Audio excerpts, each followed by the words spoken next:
and Philly, or the rather close surrounding areas, on this rainy Tuesday night. My name is Alexis. I'm the Director of Marketing and Communications at the Seaport Museum. And we are hosting this panel to talk about sharing the Delaware and how that's definitely been a big topic of conversation. More so now, just with a lot more recreation happening on the Delaware, and obviously the commercial hub that we get as well. So thank you all again for attending. As we're talking, please feel free. It's a free-flowing conversation to enter your questions in the Q&A box at the bottom of your screen. The Q&A portion will be at the end of the hour that we spend together. So what we're going to do right now is kind of go around. We're going to have the panelists introduce themselves and kind of give a little bit information about what they do and how their job relates to the Delaware as it pertains to this conversation. So first, we have Liz Dupree from Aqua Vita. Hi, guys. So yeah, my name is Liz Dupree, and I'm the floating studio owner of Aqua Vita. And every summer, we run floating fitness classes and stand-up paddleboard tours in the marina at Spruce Street Harbor Park on the Delaware. So we spend a lot of time. A lot of people end up in the water because yoga on a paddleboard is as hard as it sounds. So yeah, that's what we do in the Delaware. And next, we have Charlie McCammon from Patriot Harbor Lines.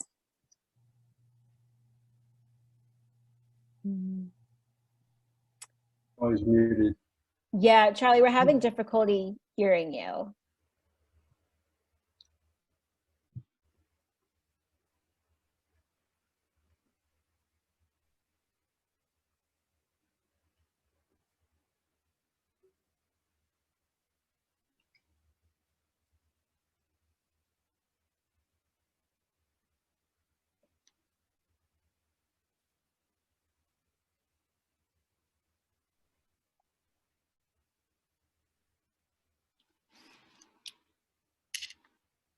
Nope.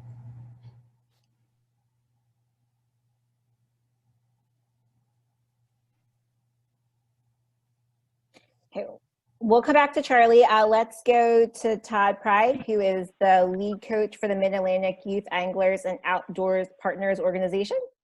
Yeah, so thanks, Alexis. I know in the marketing information it referenced the Land Conservancy for Southern Chester County.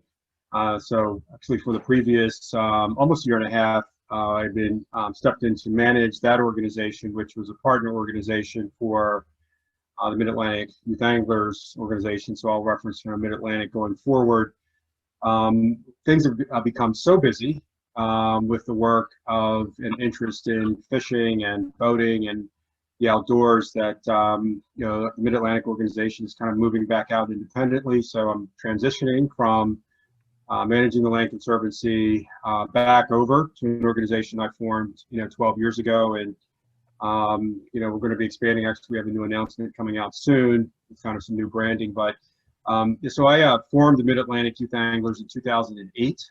I have been a lifelong angler, and the angler, the technical term for fishing, and also hunting in terms of my activities. So I formed this organization, which initially was, what I was calling kind of my give back to the community, and having been introduced to these outdoor activities and wanting to introduce more, urban students, in particular, to these wonderful outdoor resources that we have in this region. I think, as most of you know, and I'll talk about some of this in some of my comments, but I've been a competitive bass angler on the amateur circuit for about 15 years. Have not been doing that for several years, being so busy.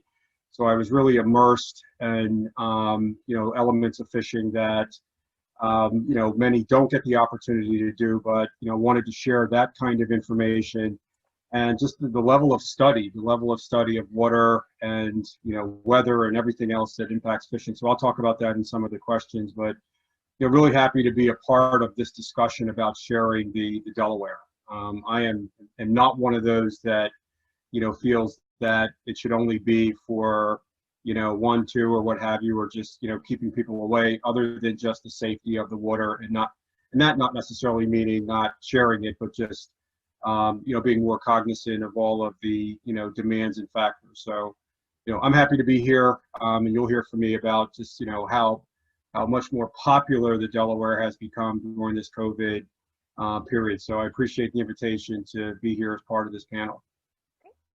And Charlie, again, from Patriot Harbor Lines. Yeah, can you hear me now? No. Probably might have to do sign language.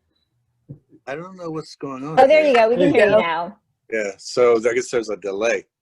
So I'm Charlie McCammon from Patriot Harbor Lines. I'm one of the owners and sometimes captain aboard our two vessels that operate out of the Seaport Museum. And we do passenger vessel cruises, narrated tours, and we also do charters from the Seaport Museum. We do tours from the Seaport Museum to Schuylkill Banks. We operate on the Schuylkill Banks, and we also operate out of Bartram's Gardens. So we do share a lot of facilities with a lot of other boating entities. So we have a unique perspective because we do have to do a lot of coordination when it comes to how we operate at all of our different sites. We started Patriot Harbor Lines primarily as a hobby, and really it was about 7 years ago. The three owners, do a lot of sailing on the Delaware, a lot of boating on the Delaware, and we just wanted to get other people out on the water, and we thought that a small passenger vessel would be able to accommodate some people and give some people some unique views and a unique perspective of how great the Delaware is. Fantastic. Next up, we have Jonathan Kemmerly, a pilot for the Pilot Association for Bay and River Delaware. Hi, I had some technical difficulties there, so thanks for having me. Is this the introduction part? Yep. Yep. Yeah. So yeah, I've been a pilot since 1998. I went to Kings Point, right across the Sound from where Charlie went to school a few years later. And then I joined the group, did a 3-year apprenticeship from 1995 to 98. So I've been there pretty much my whole career. I chaired the Harbor Safety Committee for 3 years from 2013 to 2016. And then I was the president for the last 3 years, just up until this past May. So, I have obviously being out there for 20 years and doing 6,000 transits, I have a pretty good idea of the interaction, and I do have a better understanding of the other aspects of whether it's political, whether it's recreational, all the different entities that are seeking to utilize the waterway, and it's always been our role to kind of coexist with that.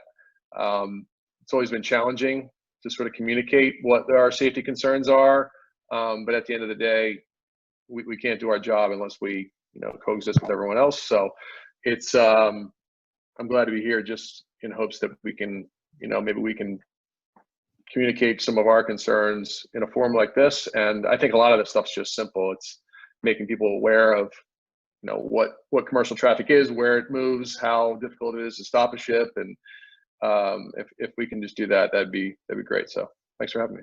Yes. And last but not least, Ali Stefanik from Independence Seaport Museum. I'm Ali Stefanik. I'm the Assistant Director of Waterfront and Community Programs at the Independence Seaport Museum. So I grew up on the water. I've been paddling since I was 2, but I actually just started working on the Delaware about 1.5 years ago. And my job primarily is to introduce people who haven't had experiences on the water to those experiences on the water, so that we can teach them a little bit more about the watershed. And why it matters, and why they should care about it. And a lot of that comes from having those direct experiences, enjoying it. So a lot of the work I do is getting folks out, similar to Liz, just in the marina and in the basin. But then also another big part of my role is leading and planning our kayak excursions that actually go out onto the river. And that's, I think, where I'll be talking from most today, because that's where that communication piece and that sharing piece really can come into play. So I'm super excited to be here. Fantastic. So let's go ahead. Let's dive into our first question. So we'll start with Liz, and then we'll kind of go around. What drew you to your work on the Delaware? Did you have any experiences on the water at a young age? So I've always had a strong connection with water, not specifically the Delaware. I grew up right outside of DC. But when I moved to Philadelphia about 4 years ago, I thought there would be no possible way that I'd be able to see, let alone be on the water every day, which was kind of sad for me. I like always wanted to be a mermaid. So Spruce Tree Harbor Park, it's a great way to get people down to the water. And then Aqua Vita, which was started by Jana Marsh, she's the founder, it was a way to actually get on the water. And I thought that was so amazing. It's such a great escape from being in Center City. So that's what drew me to the Delaware. And Jonathan, you want to go next?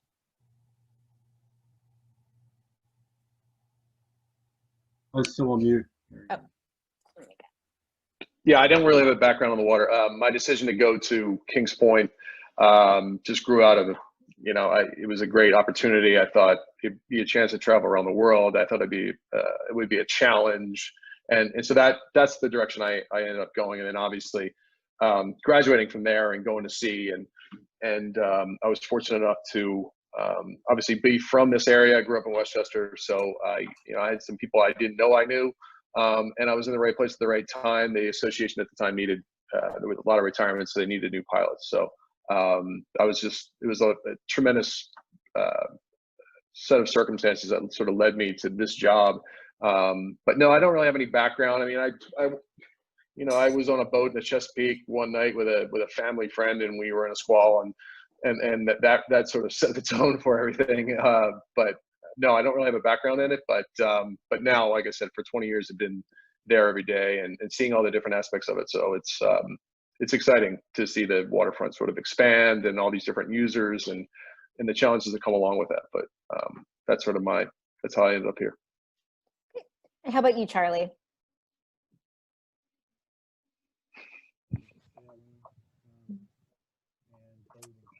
Little bit of a delay, Charlie. We can't hear you.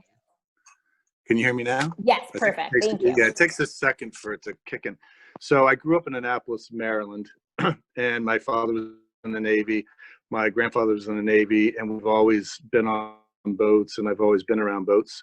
So I was always attracted to what I thought was the magic of getting on a boat and going on a trip somewhere. So I went to a maritime school, New York Maritime, first and foremost, the best maritime school, as everyone knows. And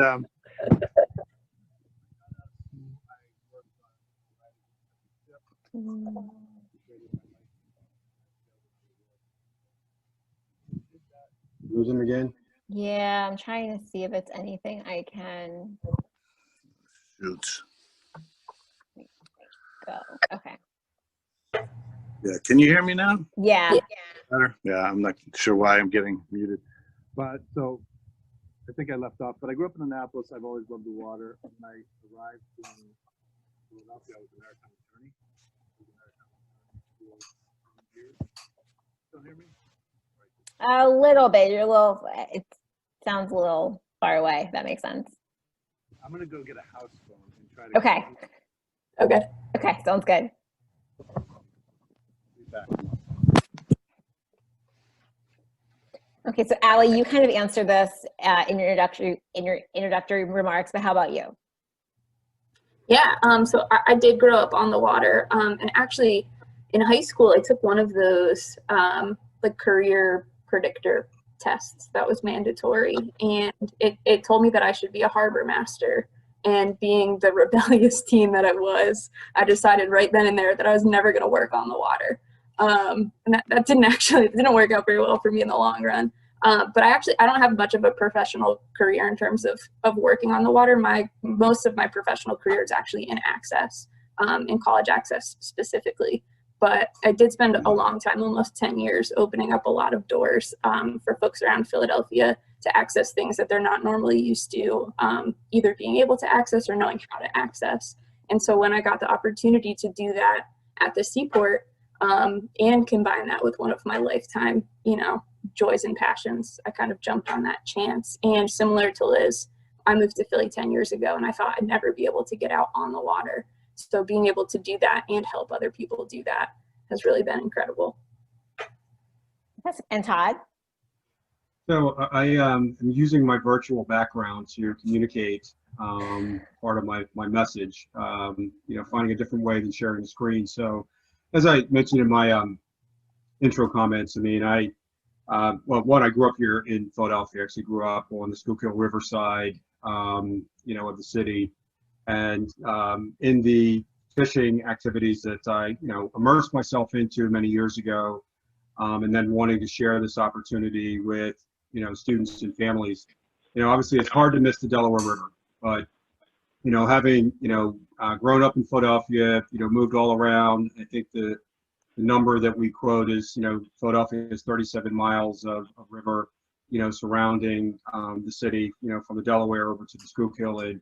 And Charlie, you've probably seen me from time to time if you've ever captained any of your, any of your boats down at Bartram's Gardens, and you saw people fishing down there organized. That was us down there doing that work. But really, as I was thinking about this question again today and getting ready, I think what really drew me to the Delaware, I mean, in the background here, what you see these are some students from the Tacony Police Athletic League that we worked with for many years. This is up at Neshaminy.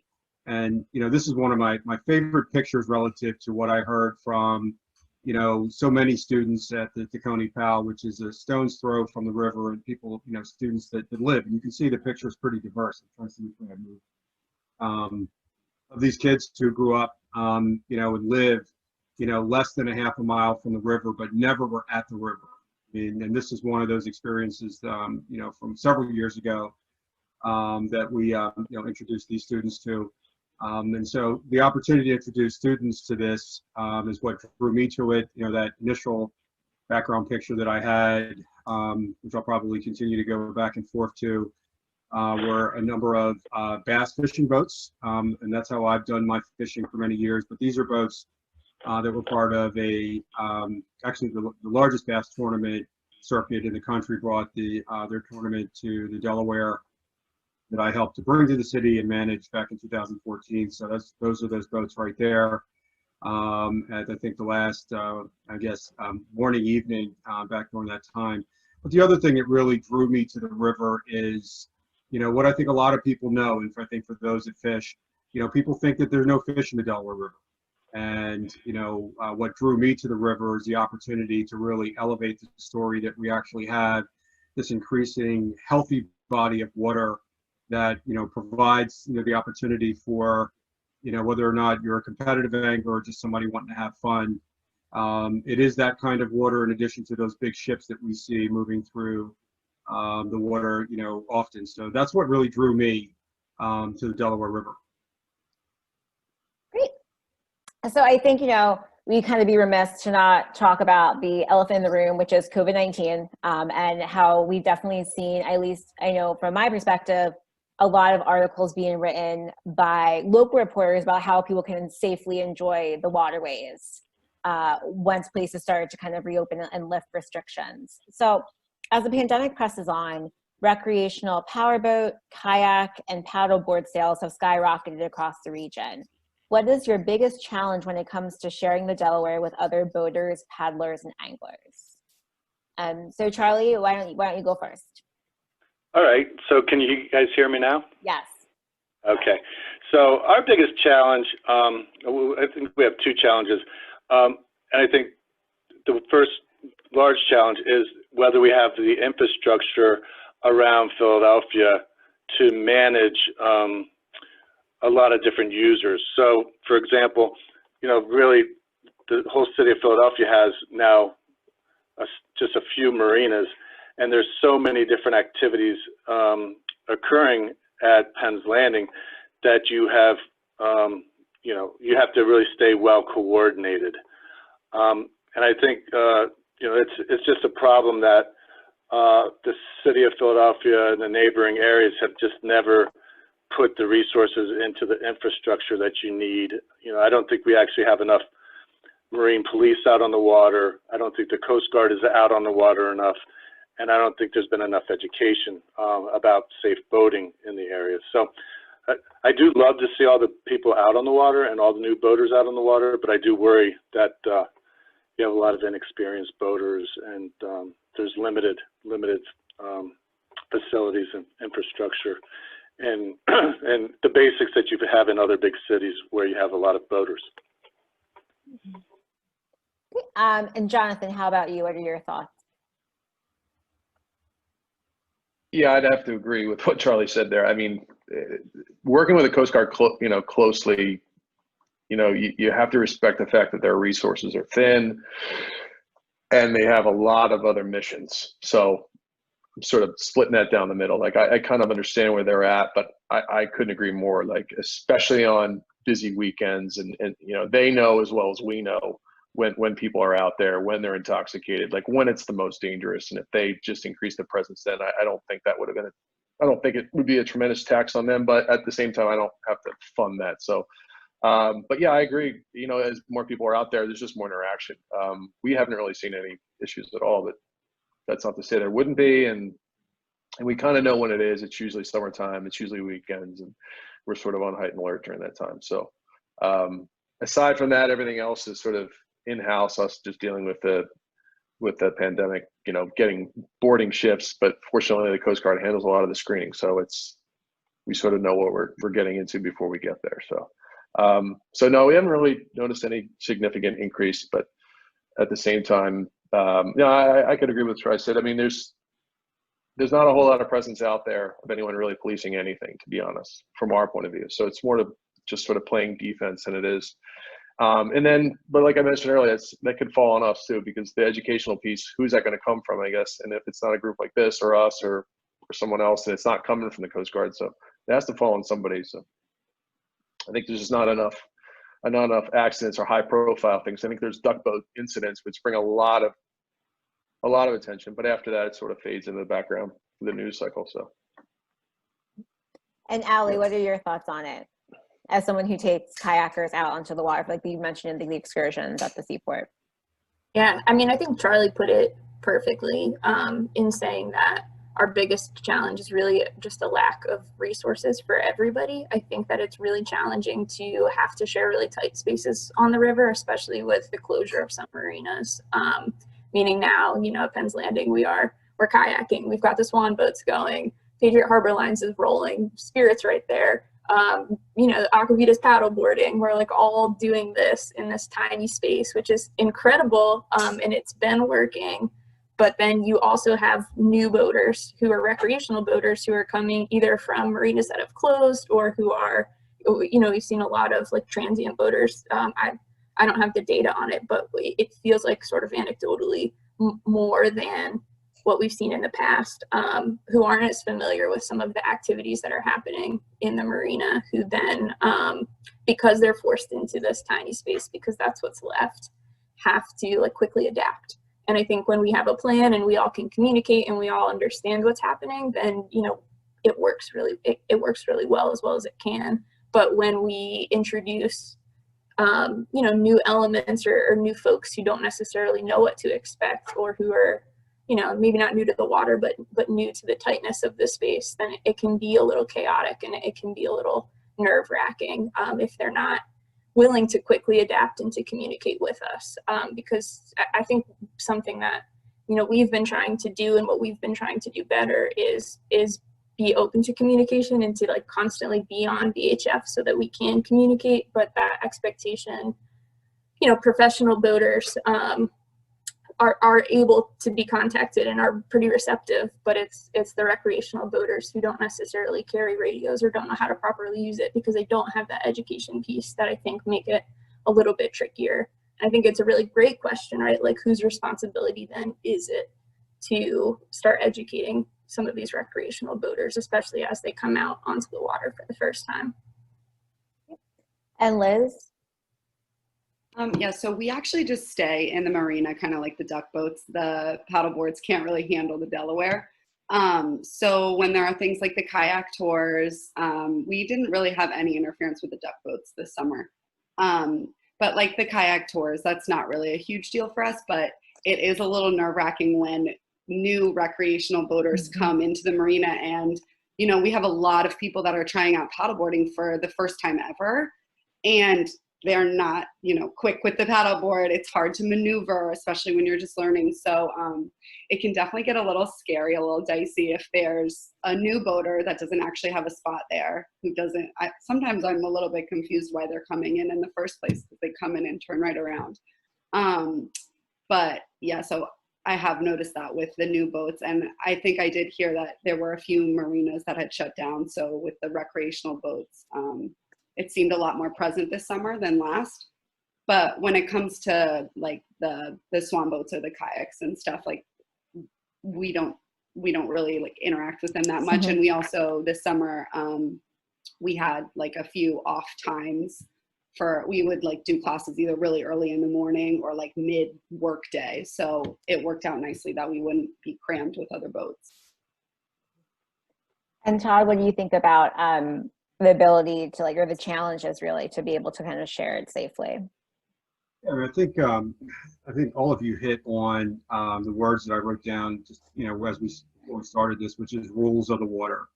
You know, as I've been out, you know, the last probably 6 weeks, you know, every week on a partnership initiative we have with the Riverfront North organization in facilitating, you know, a fishing outing for the public. And we've been at the we've been back rotating between the Frankfurt Arsenal and the Pleasant Hill hatcheries at the Linden Avenue area.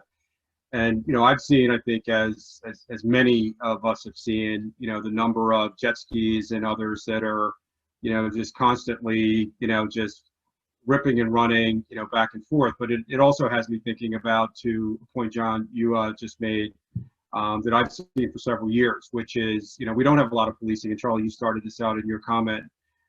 We don't have a lot of policing. I mean, a lot of money is spent, you know, bringing people to the water, but we don't have that investment, you know, on the water. I mean, I think, you know, I commend, you know, this group for pulling together to talk about this, because I do think we're right at the doorstep of, you know, forming a collaborative to really get at this. I mean, we've been a really active partner, and the Seaport Museum has with the Delaware River Coalition for the Delaware River Watershed Initiative. So, you know, we do have, you know, I think some organized elements that can help elevate this. You know, I kind of look at what's happening on the water similar to a park. I mean, while, you know, in the sense of a water park, we're not an amusement park, but that's really what we have here. We have multiple uses. And so without having the proper policing, you know, on the water, okay, for those that are using the water, combined with education, when people, you know, put their recreational, you know, resources on the water, whether or not it's a jet ski or whether or not it's a fishing boat or recreational boat, you know, we're now out there on the water with, you know, John and Charlie with, you know, side by side or in and around the things that you all are doing. You know, there's nobody educating, you know, anybody about that. So, you know, I think that that's really what we need. We need, you know, education, communication, and something that can help coordinate it. And it's something I've seen, I mean, this summer, since I've been over at the Frankfurt Arsenal, you know, more than I have actually, that tournament, those boats that you see in the water there, you know, they launched the tournament out of the Frankfurt Arsenal Park. And I don't know any of you that have been to the Frankfurt Arsenal, but, you know, it's arguably one of the best recreational boating locations in this region of the country, that the city closed this summer because of the, you know, heavy use by COVID. But it's out of the way to the point where people actually have, you know, convened to the point of causing a problem that the city had to close it. And, you know, while, you know, I think all of us can blame those that are not acting the right way, you know, there's no stationary element of any element of the city there. So it's basically a free-for-all. So I think we're moving in the right direction with this discussion here in terms of sharing the water and what's needed to help manage on the water. And oh, sorry, go ahead, Charlie. I was actually wondering about the ramp being closed, because the last time I was up the river, I was like, why is the ramp closed this time of the season? And I guess that's what the reason was, because I was curious as why the ramp was closed. But it makes sense that if you can't control the people that are using the ramp, and if it gets out of hand, they're going to have to close things down. But I don't know if that's the best answer. Yeah, well, I mean, it's something I think from a collaborative element. And, you know, one of the things that I just want to plant a seed in terms of where we go from here. I mean, we're now doubling down with our Mid-Atlantic activities and kind of reinvesting, you know, with the resources of Delaware. And, fortunately, we, again, with everybody here and some other organizations we've talked to is, we have to put the message in front of, our policymakers, our elected officials, and, garner the resources that are needed because, the Coast Guard and the PA Fish and Boat Commission, has very limited staff down here. So, and again, Frankfurt Arsenal, it's out of the way. So any activity that's happening there, if you're not there, at that location, you can't see it. And so it got to the point where, there were late at night parties, happening till 2, 3 o'clock in the morning. So the city just decided to close it to the public, versus to try to do something more, which, obviously they couldn't given the financial constraints that they're all under. But again, I think it's an opportunity going forward, for all of us to kind of pull together to support those kinds of, access areas. So kind of on the flip side of this question would be, what do you enjoy about sharing the Delaware with others? Or how do you enjoy sharing the Delaware with others? So Liz? So my favorite thing is taking a newbie out on the water. Somebody who has never paddleboarded before is definitely my favorite way to share the Delaware with people. It's just really fun to see people like have that interaction with the water, and everybody's super nervous at first, but then once they start going with the flow a little bit more and like on the board and calming down a little bit and getting used to being on the water, then it's just, you see them light up, and it's really nice to see that connection just like spark right there when they come on the water for the first time. So that's definitely my favorite thing to do on the Delaware. And Charlie? Yeah, I think my favorite thing is bringing someone new onto the river, whether it's the young kids. I mean, we do a lot of the camp kids at the Seaport Museum, and they always have a great time. But even older Pennsylvanians, older Philadelphians who've lived in the city 30, 40, 50 years, they get out for their first cruise and they're like, oh, I had no idea that the Delaware River was here. I had no idea that the Schuylkill River was here. It's so beautiful out here on the water. I wish I had known. And they get a whole different perspective of where they live. They understand that Philadelphia is connected by water to the rest of the world, and that it's very peaceful. And when people get out on our cruises, most of them put down their phones for the first time in a long time, and they really relax. And if I'm not on the cruise, I'm meeting the cruise at the end of the cruise. People are just relaxed and have a whole better attitude. So, I love getting people out. I think it relaxes people. It's a different experience from the hustle and bustle of Philadelphia. For sure. And Jonathan? Yeah, I mean, the same type of thing. In our role, it's usually some industry folks or elected officials. So we're always making an effort to get either state or even federal officials out on vessels, there's no better way to sort of sensitize them to what goes on and the importance. Of course, that comes from more of a commercial side, for viability and for dredging and for channels. But yeah, there's nothing better than someone sort of getting it very quickly by climbing up the side of the ship and then immediately understanding not only what our job is, but what the importance is to the regional economy and the very fact that there's a river there and there's a huge importance that goes with that. So yeah, that's usually the best. I mean, I've also taken friends, family members. So yeah, there's nothing like bringing people out there and just, their realization of what's going on out there, in its entirety. So yeah, bringing up other folks out there. And Todd? I have kind of two categories of things. One, to Jonathan and Charlie, what I love about sharing the Delaware is when your boats and ships are coming down the channel. And, a lot of people think that when they see these, boats or ships and they're moving and they're creating, wakes or they're moving, the water, people say, well, damn, they're upsetting us, our ability to catch fish. Actually, we catch more fish after those boats, are coming through the water, because fish get really active, if you all didn't know this, as those wakes and others are coming to the shore, to the banks of the water. So I love seeing you all there, as long as I'm not too close to the ships, because I have had a number of ships sneak up on me, okay, while I'm fishing because they're extremely quiet. So one, I like sharing it because it does, create some opportunities to catch more fish. The other element is, to what I think everybody talked about here is getting new people on the water. I mean, the experience I think is all of us have seen when you are on that river and looking back at land, it is a completely different perspective of what you see on both sides. I mean, the beauty of the city, when you're there, within the center city area, I mean, just it's an incredible view to see the city, on both sides. And then, a little further up when we're, out of the downtown area, it's just as beautiful and it's different. And so I love that element of sharing the water. And then also what, I do as much as I can, which is educating people that this water is actually healthier, okay, than, people imagine. We're constantly dealing with the element of, well, the water's dirty, the water's dirty. We say, no, the water's actually murkier stained. And there's a reason why, with the two times a day that our tide swings, 5 to 8 feet, is one of the reasons. And we have a lot more nutrients in the water. So the opportunity to educate people that this body of water, it didn't just become this way as we know. I mean, it's been a coordinated effort for many, many years to increase the health of the water. So the opportunity to share that with adults and students is one of my favorite things about the river. Great. And Allie?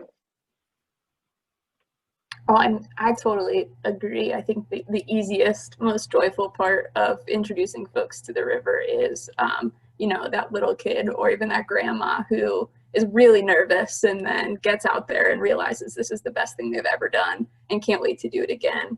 But also to Todd's point, it's that educational piece and introducing folks to the fact that the Delaware River in particular, our portion of it isn't just the stretch you see from the Ben Franklin to the Walt Whitman, but actually it's huge, and that it runs all the way up to New York and that it runs all the way down to the bay and that all of that water is connected and that folks are using every portion of it, I think is easy to forget when you're right, in the heart of the city and looking out at just the tiny little portion of the Delaware that's ours. Maybe easier for Jonathan to keep in mind. But for the folks who I work with normally, the little piece of the Delaware that you can see from Spruce Street Harbor Park is the piece that they look at most often. So showing them the piece of it that's behind Petty's Island, or the piece of it that wraps around the airport and then keeps going for what looks like forever is really exciting. Great. So we're going to start the Q&A session in just a little bit. So if you have any questions, we already have a couple in the Q&A chat box, but please feel free to add in any that you might have as well. But I kind of want to, before we do that, I do want to ask our panelists, what advice would you offer to someone who wanted to explore our portion of the lower tidal Delaware for the first time? So what do you think they would need to kind of go out? So Allie, we'll start with you. I would definitely make sure that you do some research. I think that's key. Anytime that you're exploring, whether you have a ton of boating experience or no on-water experience, you really need to know what you're getting into. I think that there's a lot of really unique hazards to our portion of the river that aren't really obvious to the eye. Sharing the river with other boaters and with anglers is just one of those many, many hazards to our portion of the river. And until you really understand those hazards, you don't know what kind of trouble you could get yourself into. And that's, excluding the element of sharing the river with, all of the folks here and a bunch of more people as well. So definitely do some research, take a class. If you don't know how to use whatever boat you're planning to board or however you're trying to get onto the river, there's lots of low cost or free or introductory style classes out there that, I definitely recommend taking advantage of. And Todd, your advice? I think what Charlie offers and what Patriot offers, I think is one of the best ways to, easily get on the water, whether or not it's out of Bartram's Gardens or there, at Penn's Landing, because that gives, I think, everybody a really full understanding of, what they can see, with the breadth of the water. As Ali, you mentioned, the opportunity to go from, Penn's Landing all the way around to the Schuylkill side, and then, even further up, and then also taking advantage of what the Seaport Museum, in particular and other organizations offer that can get people on the water. I mean, I'm always nervous when I see kayakers that, you know, may venture out into the main stem, you know, of the water, because obviously there are a lot of dangers. You know, they are not necessarily, you know, just the vessels that are there, but, you know, when we have our storms and others, which is one of my favorite things about educating people of what happens when we have these storms. I mean, the number of logs and others that are in the water when you get there, because it is a big body of water, and until you're on it, you actually don't have a sense of the order of magnitude, you know, of this water. So we have some great resources to, you know, for people to get out there, and, you know, we're hopefully looking for more recreational opportunities. You know, a lot of fishing clubs use the Delaware River, and so, you know, they're out and around. They don't publicize as much as they probably should, but, you know, any opportunity to get on any part of the water is what we recommend to people. Fantastic. And Liz? So I always tell people who want to get out on the Delaware that to definitely follow the tides, high tide or bust, to get out on the water, especially on the paddle boards if you're likely to fall in. And then my other piece of advice to people always go out on the water is don't bring anything that you don't want to get wet. But like, that's just for if you fall in and your sunglasses go to the bottom. But yeah, the tides are so important for the water quality, for your safety, I mean, the tide in the marina can get down to like less than a foot. So it's not really fun boating if you can't move anywhere because you're stuck on the bottom. And also know what you're doing. Because like I said, with the paddle boards, if you're new to it or to kayaking or anything, there are a lot of inexperienced boaters, even just coming into the marina, which feels very safe and guarded. But a paddleboard versus a big boat, it's not going to end well. So know what you're doing when you get out there. Perfect. And Charlie, your advice? Yeah, so just to follow with all that great advice, I always caution people about how actual dangerous the Delaware is. It looks like a very peaceful river, but I've been on many, many rivers, and it's probably one of the most dangerous rivers around. So I like to caution people about that. I like to remind people that, you know, you should wear a life jacket if you're on a paddleboard out there on the Delaware, if you're in a kayak, or if you're on a jet ski. Even myself, you know, this summer, even on a Wednesday night sailboat race, or I'll wear a life jacket and have my daughters wear a life jacket, even though because all it takes is one little slip and you're in the river, and it's very dangerous. And I think also we just have to highlight that there's education available. You know, there are licensing requirements for everybody that's out on a boat, a motorized boat, you know, and there's resources that people can take to do education. I do think that, you know, as a society, we might want to be more diligent about requiring education. You know, if somebody takes a safe boating course once in their life online for 30 minutes, have they really been educated about, you know, how things should be on the river?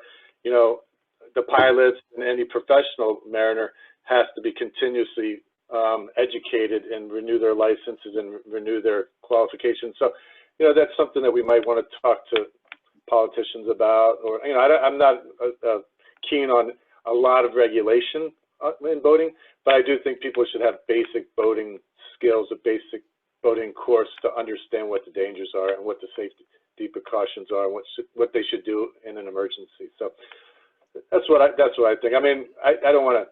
You know, I think people should get out on the river and enjoy the river. I think it's a beautiful river, and I'm often sad. I mean, I go out fishing sometimes. I have a lot of different boats. I have a sailboat. Whenever I'm out on the river all by myself, I enjoy it, but then it makes me a little sad that I'm like, okay, I'm the only one on this portion of the river enjoying it. It's great, but it's a little sad that nobody else is out here too. And Jonathan? Yeah, wear a life jacket. Wear a life jacket, wear a life jacket, wear a life jacket. I mean, even professional mariners, some of them don't for a myriad of reasons. And we have people go in the water more often than they should, and there's more close calls than there should be. And yeah, life jacket, wear a life jacket, wear a life jacket. And if the water's cold, don't go near it. I had a third mate on my first ship point over the side and say, you just might as well be the edge of a skyscraper, because if you go in, we're not turning this thing around in time to get you, and you're going to be hypothermic before we even turn this, before the engine room even knows you're going to be dead. So water's cold, and if you hit your head going over the side, to Charlie's point, you could be on a sunfish. If you hit your head on the mast before you go over, if you're unconscious, it doesn't matter. You're not going to be treading water. So, yeah. And a lot of people down the river, upriver, where I live up here in Bucks County, you know, it just kind of goes unnoticed. But knowing the captain of the port over the past 10 years, the way that I have, the different captains of the port, they'll every now and again tell me, you know, on the side about how dangerous it is. So yeah, it is. Yeah. Wear a life jacket. And I mean, before, I don't want to go too far in this because I'm going to forget, but like, you know, people could say, well, how do I know what's moving around out there? Even if I wanted to pay attention, you know, marine traffic, it's an app, it's a free app. You can download it and you can see everything that's moving around. You can do it for fun. I do it with airliners just to pass the time sometimes. So yeah, anybody can see what's moving around commercially, how fast it's going. And yeah, and when in doubt, wear a life jacket. Great. So we're going to go to the Q&A section. So this is our first question. What can be done to help the city and DRWC see the importance of the waterfront to boaters in addition to folks coming to spend time in parks? Closing PMC and allowing it to become condos was a big loss for the city from a recreational boating perspective. I want to maybe jump at that. I mean, having lived down there, actually before I moved out here to Chester County, I moved from Waterfront Square right by the Ben Franklin Bridge, and our headquarters, our Mid-Atlantic organization, was down there. And you know, I watched for many years the development projects, you know, come and go. But you know, I think probably the best thing that you know, individuals and then also getting others to do is to be a voice to our elected officials. Both those, I mean, our city council members that represent that area down there, Councilman Mark Swilla, who's been, you know, a longtime advocate of that area, and others, because, you know, developers and others that have interest, I mean, that's the direction that they're going, you know, and so it's generally the squeaky wheel kind of gets the grease. And so I think it's imperative for those that have an interest in seeing the on-water elements, you know, get the level of support, is to be a voice to our elected officials. And again, both city and state, because then they'll start to listen. You know, they, you know, have quite a bit of influence on what happens there. I mean, DRWC has done a tremendous job in managing the interests that exist to create that, you know, complex that is continuing to grow. So that's my recommendation there for that question.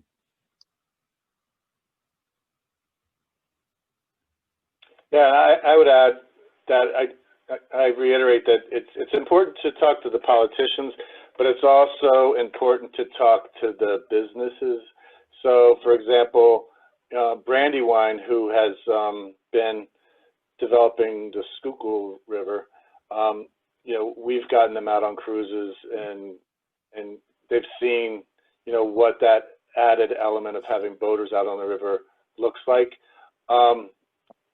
But it is very difficult in Philadelphia, and I'm not quite sure why that is. I think it's a little bit of the accountability. I think a lot of developers will say that they're going to put a marina in, and then the politicians never hold them to that. You know, whenever you see renderings of any new developments on the river, it always includes boats and marinas, but is there the infrastructure there to make that picture come true? Probably not. And I don't blame DRWC. I think they have a lot of different missions. You know, I just think that I think there's a growing group of people on social media that are interested in boating in the Delaware River, and you know, we're just going to have to all pull together and just do our own part to communicate with people that have influence, and try to get the resources we need to make Philadelphia a better boating destination. Just piggybacking real quick on that, Charlie. I mean, I think it's almost to the point where, you know, it needs to be a part of the requirement for when, you know, permits and zoning and others, you know, are pursued by developers, because if there's not something that requires them to do it, I mean, we all know the benefit that comes with it. And there are dollars that can follow, that element. So it's very easy to present these renderings of what is projected, but if it's not something that, was kind of, held accountable and made a part of what the developer is going to do. I mean, I'm not a big fan of regulation where it's not needed, but, if we're all looking at trying to increase access, we need to make sure that those that are getting access, provide some of those components. Yeah, there is some money out there that can be used for building marinas and infrastructure. Everyone that buys gasoline for a boat puts money. There's money that goes into government funds. So it's a hard. Losing the Philadelphia Marine Center, I think is very hard to a lot of people. And actually, when you think about it, Philadelphia Marina, the marina was actually the first part of the Delaware River actually being revitalized, and to spend 25 years where that was the cornerstone of what got everything started, to then get rid of it is a hard thing to swallow. So our next question is, as a captain of passenger vessel, safety boat instructor, maritime teacher, and Coast Guard auxiliary vessel examinator, I agree on the importance of safety on the water. My question is, what do you consider to be your responsibility for stewardship of the river and bay, and how do you communicate that to your stakeholders?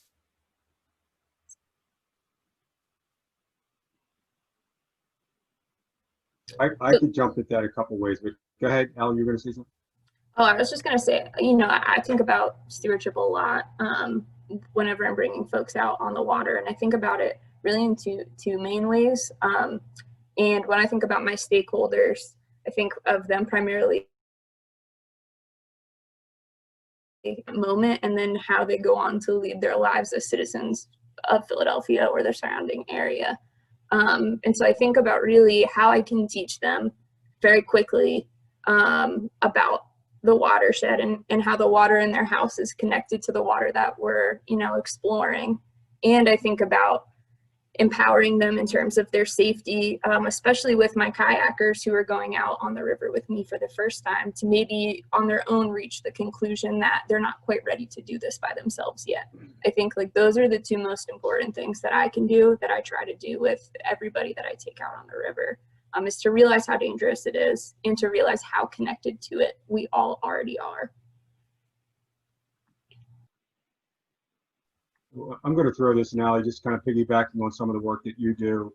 A part of the training that we do, not necessarily just with the Delaware, but how we're communicating to our stakeholders, which are students and families, is really deepening the understanding of watershed protection, and that the things that are happening in our communities for the benefit of what we would like to do in enjoying the river recreationally, whether or not that's fishing or jet skiing, that what's happening 2 miles away in our neighborhoods, whether or not it's dumping oil down the storm drain, or dogs desecrating on concrete, that that ultimately is going to see its way down to the Delaware River. So that communication to stakeholders is everything that's happening in our city effectively is going to end up in the Delaware and Schuylkill River if we're not, conscious of that. So that to me is one of the main responsibilities as a stakeholder. And I think I know the person who asked that question, who put my Coast Guard safety sticker on our boat that was in the Philadelphia Marine Center. I think Dave Bell, who answered that, and I believe also was an instructor at the Maritime Academy Charter School, which was our first school that our Mid-Atlantic organization worked with, probably a decade ago. So I'm glad to see that question. Great. So our next question, how do you think the future development of Penn's Landing will impact you, the work you do, or the people you serve? And kind of as a follow-up to that, what do you think organizations and businesses could do to increase the number of river uses, to kind of build off of a point that Charlie made earlier in the discussion?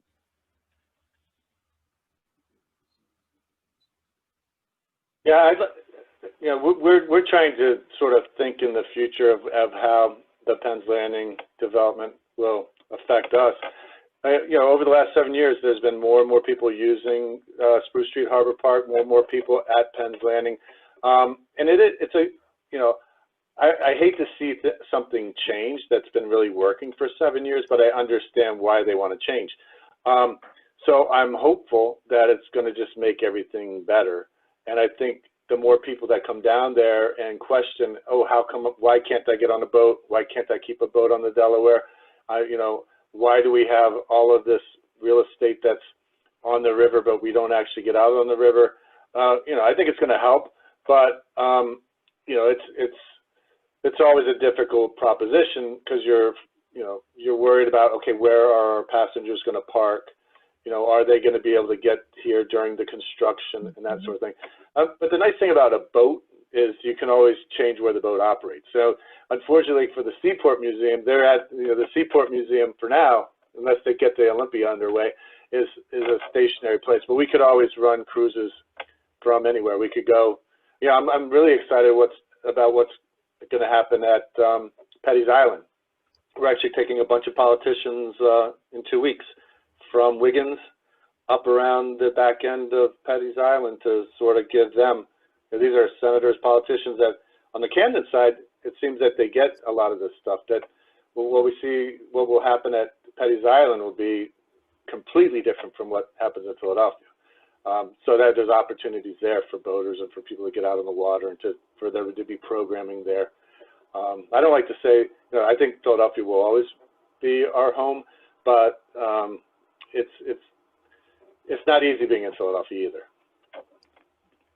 I just want to add in there, Charlie, on top of that, we are fortunate to have a number of organizations that are committed to the river and growing. Bartram's Gardens that we've been working with for several years has a pretty expansive plan to expand access to the river. I mean, right now, what they're offering with their, almost effectively free boating there on the weekends. I mean, that's, been somewhat, I think, suspended with COVID. So, getting involved in these organizations that, are already invested, that are expanding, I think is the best opportunity for people to get involved. The Riverfront North Partnership, which is working, I think, on 8 different parks. They're starting right above where DRWC ends. We're at Penn Treaty all the way up. I mean, they're a growing organization and are opening up, new opportunities. So, I, suggest and recommend to everybody who's listening here and those that we touch is to, let's get involved in the organizations, that are invested here. I mean, being able to join this kind of, collaborative here. I mean, you all have brought together. First time I've actually had this experience with, talking with those that have a commercial interest to those that have recreational. So, and again, that starts to open up opportunities like the Frankfurt Arsenal. I mean, I just think it's such a resource that is not being utilized. Because I know the concern that we have on the boating side, on the fishing side, most of the fishing tournaments that, take place, go elsewhere to put their boats in the water because, one of the most important times of putting your boat in the water is what happens to what you leave off the water. And so, a lot of recreational boaters have not, taken advantage because we don't have a lot here in Philadelphia, but we do have the resource of the Arsenal, but, more support is needed there. Great. So we have time for just 2 more questions. Our next question is, I recently moved to New Jersey from Maryland. With the river being in an urban, industrial, and port area, does the Delaware River carry the same stigma of poor health as Baltimore's Inner Harbor? Yes, I think it definitely does. I know whenever I'm telling people to come try get on a paddleboard or come even do the kayaking. I know I have a lot of friends that love to kayak as well. Everybody's like, in the Delaware, ew, no way. And I have to tell them it's fine, especially at high tide. The water quality has gone up tremendously. And I think that's something it's hard for people to get past. I feel like a lot of people just don't believe it. They just kind of write it off. And it doesn't help that the water, is a little murky, but that doesn't necessarily mean that it's poisonous. The water quality has gone up a lot. So, but that is definitely still a stigma that you know, we kind of have to fight all summer long. But yeah. Yeah, I want to just add, Liz, to that. And again, I think this gets to one of the early points about the communication and education. You know, one of the factors that we had with Bartram Gardens, some of the, fishing and boating is, getting on the water. And again, it doesn't make a difference where anybody is, whether it's, up in the suburbs or, in the city, is just understanding what happens to the body of water. I mean, after it rains, it's not a time to be on the water. It's a tidal body of water. To get the education that, what's in Philadelphia and the Delaware is going to end up in the Atlantic Ocean. Again, to Charlie's point, it's one of the most dangerous bodies of water, around if you don't pay attention to what's here. So I think it's just a matter of educating people on what happens. I forgot the gallons that flow on a, I think on a every 5-minute basis. But I mean, the water is filtering itself, by nature of it being a tidal body of water. And so as we start to get that information out about, the times to go, things that actually are happening to the water, I think, people will understand that, there are times to go and there are times not to go. And it's not always going to be that way. Yeah, I'd agree that there's a stigma that's sort of a traditional stigma with regard to pollution. And, I would avoid swimming in the Delaware after rain, but most of the time the Delaware is very, very clean. I mean, the amount of fish in the river, people would be amazed if they were into fishing. I've been fishing for the last 3 weeks up and down the Delaware and in the Schuylkill, and you can't help but catch so many fish. And the amount of birds, I mean, there's a pair of bald eagles that have been hanging out in Camden. Sometimes they come down, but the amount of large, eagles, there's so much wildlife on the river that would not be around if it wasn't a very clean river. So it's a clean, beautiful river. There are times after it rains that it's not so beautiful, but after a day, it's looking good again. And the last question for the evening, what do you think this panel's next steps will be? Or next steps in general after the panel to ensure a safe sharing of the Delaware? Come out and go fishing one of these Thursdays, either at the Frankfurt Arsenal Park. And I think all this information is being promoted through the Riverfront North's Facebook page and website. So, come out and go fishing and experience, what Charlie said. I mean, the numbers of species of fish in the Delaware would blow people's minds. I mean, it's healthier than it's ever been. Yeah, I'd tell people just that there's a lot of availability to get on the water. So, for example, the Schuylkill Banks, do kayaks. Bartram Gardens does kayaking. The Seaport Museum does kayaking. You could do Aqua Vita. There's sailing programs in Philadelphia. There's sailing programs south of Philadelphia. So there's a lot of opportunities. They're probably,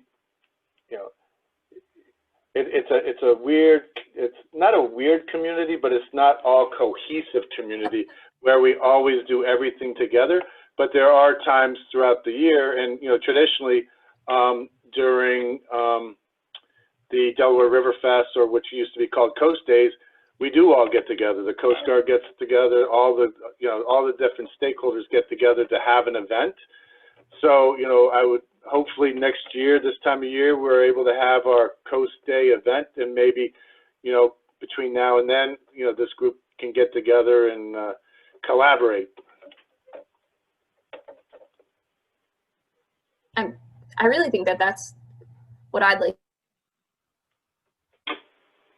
to see happen next. I really see this conversation that we had today. Well, one, I'm really grateful that we've had it, but I hope that this is the start of this conversation, and not the end. I think it's really important, not just for us here on the panel, but for all of us who are interested in who are actively exploring the Delaware, to come together and to talk about some of the challenges that we have, and talk about ways that we can, more safely share the Delaware. Like, I'd love to have a follow-up conversation about some of the specific ways that we can communicate better, or can, coordinate our timing a little bit better, or things like that. And I think that it would be fairly easy to organize either another conversation or, you know, maybe even some kind of group or organization that takes more of a hard look at how we share the Delaware. Well, I wanted to thank you all again for joining us tonight, all of our panelists, Allie, Charlie, Todd, Jonathan, Liz. I think this was a really great discussion, getting a lot of great feedback about saying how insightful it is, and having a lot of people hearing how excited and passionate we are about the topic. So I just want to thank you. Thank you all for tuning in tonight. As we said in the marketing materials, this is part of the 2020 virtual Delaware River Festival. As Charlie said, normally we were able to have a really big party outside of the seaport and along the basin and over in Camden. This year, obviously, it's not allowed to, so we're moving it all virtually. So the festival does still run through October 4th. So you should check out their website. They have tons of great programmings all throughout the day. Their website's delawareriverfest.org. Or if you go to our calendar on the Seaport's website, we have a link there too. So thank you all again so much for joining, and we hope to see you on the waterfront really soon. Take care, everyone. Thanks, guys. Thank Thank you. you. Thank you. Go fishing.